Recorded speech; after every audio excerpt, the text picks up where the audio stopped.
Think about this. We change frames, motors, flight controllers, cameras almost every month, and props like almost every week. When was the last time you thought about changing your radio system? Probably never, right? If it weren't for these videos, I would probably never switch from my trusty Taranis X9D. I mean, this thing's been around ever since the beginning of FPV and probably longer. It looks like it too. Let's be honest, it's big, clunky, it's got cheap Radio Shack switches, and it's chromed out like an 80s Cadillac. It's time for something new. In this video, I'm gonna be looking at the Nirvana. No, not that one, this one. This is the Nirvana from Flysky. Flysky has never been known to have very exciting products, except this one. I'm really excited to try this out. Let's see what's inside. Wow.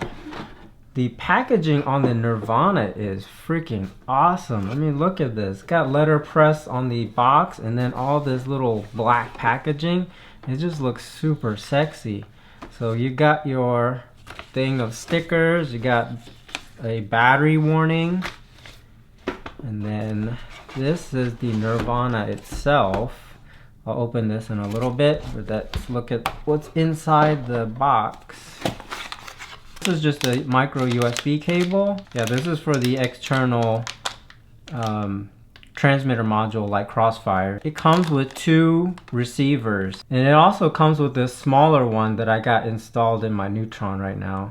I think this is like a trainer cable and then a quick start guide, but no one ever reads these. So let's take a look at the transmitter itself. It comes with this cool little protective covering, and you remove it. Man, look at this thing. This thing looks crazy. This will be an initial review of the Nirvana. After I get to spend some time with it, I'll do a follow-up video and let you know what I think. Because I've heard of some people having issues like fail-safe and range issues with this transmitter. And in that follow-up video, I'll let you know if I have any of those issues. The Nirvana was designed by UndergroundFPV but manufactured by Flysky. There's actually 2 versions of the Nirvana. There's the Flysky version and then the Dark Knight version by UndergroundFPV. From what I understand, both transmitters are physically exactly the same, and what you get in the box is exactly the same. The only difference is the firmware. The Flysky version uses regular OpenTX, and then I think the Underground version uses their own like little tweaked version of OpenTX. I got this sent to me by Banggood, so I think what I have here is the Flysky version. I'll go over the features of the Nirvana really quickly. First off, the Nirvana doesn't come with any batteries. It takes 2 of these 18650 batteries that you can get easily on Amazon for pretty cheap, and they install just like this, positive side in. So I guess this is pretty cool that it does take regular batteries that are pretty cheap, because that way you can have a spare set of batteries in your bag in case you run out of juice. You can just easily swap these out. And the Nirvana has Hall sensor gimbals. Although it looks like it's plastic on the outside, it's actually metal on the inside, and they feel freaking awesome. One thing I hate about the Taranis X9D is that the way it holds in my hand, it feels really clunky. And then if I'm flying, I have a hard time turning right sometimes because I can't hit this far corner of the stick. I have to kind of reposition my hand like this, and then I can hit it.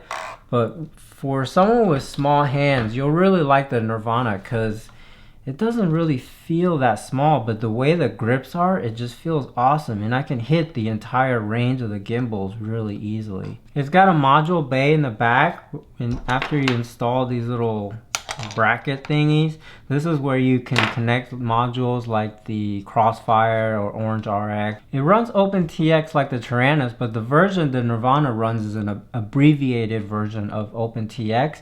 It works with Crossfire, Nano, and Full, and it has a total of 8 switches with 2 pot switches. And all the switches feel really high quality, not like the ones that are on the Taranis, which feels like they got them from Radio Shack.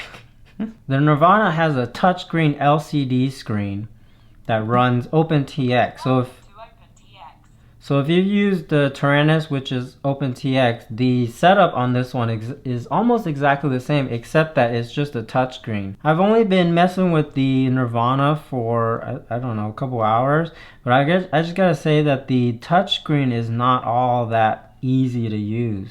I mean, for someone with small hands and small fingers, it's still sometimes pretty hard to, you know, select some of this stuff. And then I even try to use something like an Apple Pencil.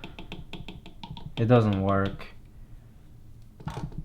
so that kind of sucks. But I'm sure once I get everything programmed, you don't have to mess with the touchscreen all the time. So I'll just quickly go over the screen. So that is your setup screen, and then you can touch this top one to go through all the different settings. These are all the different settings.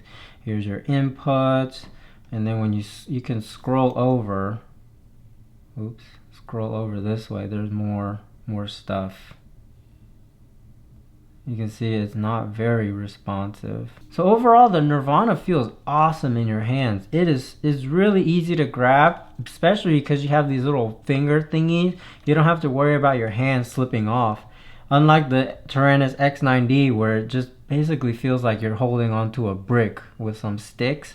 This thing is like, it feels like it's molded to your hands, and it's really easy to just move the stick. So I'm gonna set up the Nirvana for my Crossfire, and then we'll go for some test footage or the initial run of this.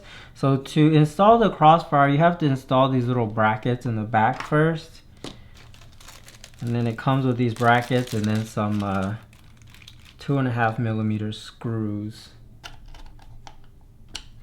Once you get that installed there, you can just take your Crossfire, line up the pins, and it just snaps right in.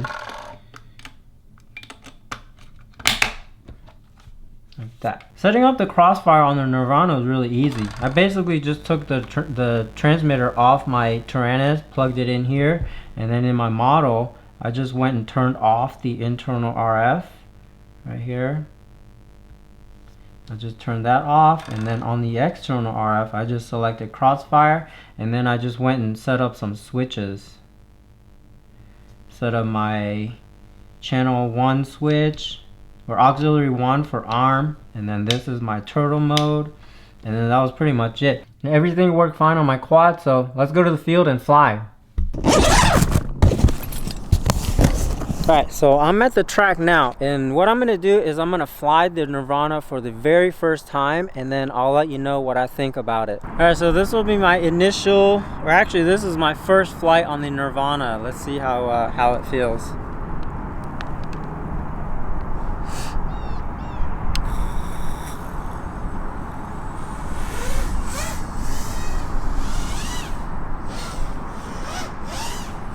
So off the bat, it feels like the gimbals are a lot lighter than what I'm used to, but it feels really good.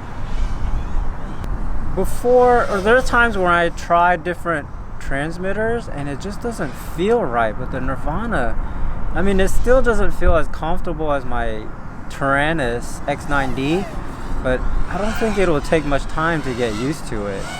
My initial thoughts on the Nirvana. Even though it looks crazy, it feels freaking good in your hands. All the switches are easy to reach and they feel really high quality. And then the gimbals, man, the gimbals are really nice. I can easily hit the full range of the gimbals without needing to reposition my hands. And then they do feel a little light from the factory, like there's not a lot of friction in them, but you can easily go inside the Nirvana and just tighten them up, and then it'll be perfect. I've been using the Taranis X9D for like 3 years, so I was surprised at how unweird that the Nirvana felt. Like in the past, I've tried other transmitters like the QX7 and X Lite, and they all feel just so weird that I couldn't get used to it. Of course, I'm not as comfortable with the Nirvana as my X9D because I've only used it like a few battery packs, but I can see myself easily getting used to the Nirvana. So I won't comment too much on the software yet because I hear OpenTX is supposed to release a new firmware for the Nirvana, so I'll talk more about that in the future video when I give you the update on the Nirvana. So does this mean I'll be switching my Taranis for the Nirvana? It's too early to tell, especially because a lot of my quads are still using the Flysky receivers.